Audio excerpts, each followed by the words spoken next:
Et ce matin, mesdames et messieurs, la presse s'intéresse aux élections locales prévues en 2018. L'intelligent d'Abidjan relate la conférence de presse qui s'est tenue hier par la commission électorale indépendante.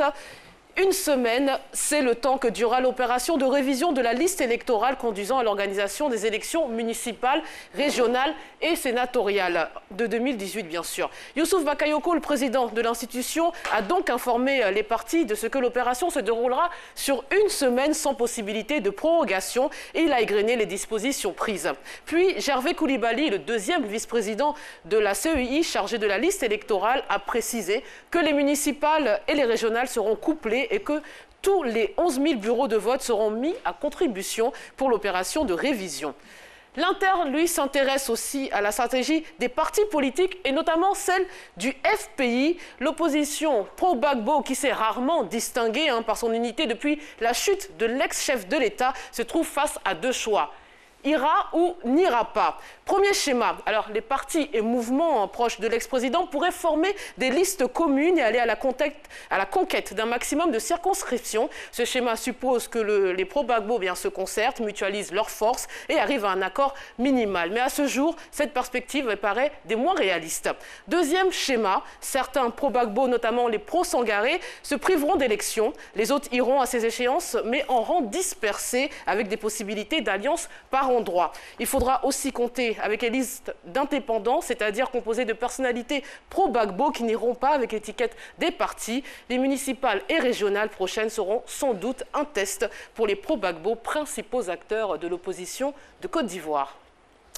Un tout autre sujet à présent, mesdames et messieurs. Allo Police propose un reportage, tenez-vous bien, dans un restaurant qui vend de la viande de chien. Et oui, ce reportage, vous l'aviez vu en images grâce à Guillaume Zéred qui nous avait malheureusement montré cette réalité. Et aussi surprenant, curieux, incroyable que ce soit, ils sont de plus en plus nombreux à se laisser tenter par la viande de chien dans un restaurant de Cocody. Alors le journal propose un formidable reportage, vous allez voir différentes images à l'antenne, à l'écran, mais il s'interroge aussi.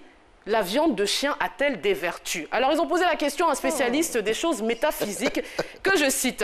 Il nous dit à l'origine, chez les Indiens, plus précisément le peuple inca, le chien était le plus grand compagnon de l'homme. Consommer sa viande se faisait uniquement pendant des rituels. La viande a des vertus bien précises. Sa consommation vous protège contre les attaques mystiques, les sortilèges, la folie, le début de la dépression. Ici, il ne s'agit pas de tuer le premier chien errant dans votre quartier et d'aller le préparer pour le manger et espérer être protégé. Voilà.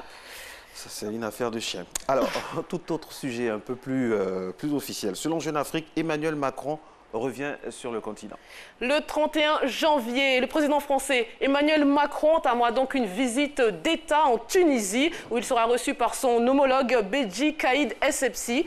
Économie, sécurité et questions migratoires seront au cœur de leurs discussions.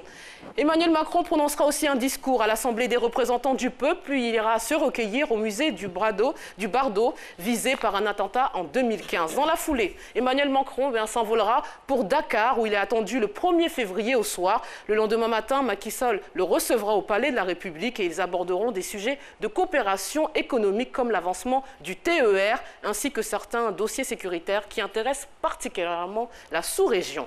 Et pour finir, offre d'emploi insolite. Et ça, c'est très, très tentant. Nessie et moi, certainement qu'on va déposer les CV, on ne sait jamais. Et vous faites bien, si vous avez toujours rêvé de vous rapprocher de la famille royale la plus célèbre du monde, la famille royale britannique bien sûr, ce job pourrait être fait pour vous. Le prince Harry et Meghan Markle sont à la recherche d'un nouvel assistant de communication. L'annonce a été donc postée sur le réseau social professionnel en ligne LinkedIn. Le profil est le suivant. Le ou la postulante doit maîtriser les réseaux sociaux afin de gérer les comptes officiels du couple et être capable de rédiger des communiqués de presse. L'agence n'exige pas un CV exceptionnel ni d'avoir forcément travaillé pour les plus grands de ce monde. Il est même mentionné expérience premier emploi accepté. Donc je pense qu'ils attendent impatiemment les CV de Marcelin et de Nessie. Donc soyez patients, ils arrivent. Okay. On va vérifier leur anglais d'abord. Okay, no problem about English. Okay. You're welcome. So, goodbye. Goodbye. See you soon. Pleased to be with you this morning. Okay. See you tomorrow. Okay. Goodbye. Okay. Enjoy your meal with the dog. Ça rigole même plus là. And don't forget to keep a part for my friend. Yes. Yes. Parce Guy Noël. il y a quelqu'un ici qui, dans l'équipe de Matin Bonheur qui adore la viande de chien, on le dit officiellement. C'est d'ailleurs lui qui a inspiré ce reportage à Guillaume Zéré. On ne vous dira pas son nom, on ne vous dira pas qu'il s'appelle Guy Noël. Alors, Marco, oseriez-vous la viande de chien? Oseriez-vous même pour repousser les esprits impurs? Oseriez-vous? Je donne ma langue au chien. Merci d'être en notre compagnie, Matin Bonheur. Ça, c'est sacré Guillaume Zéré. Je rappelle que son reportage est devenu viral, hein, vraiment sur la toile, partout. Près d'1 million de vues. Près d'1 million de vues. Et ça, c'est ça la force de Matin Bonheur. Chapeau encore à Guillaume Zéré.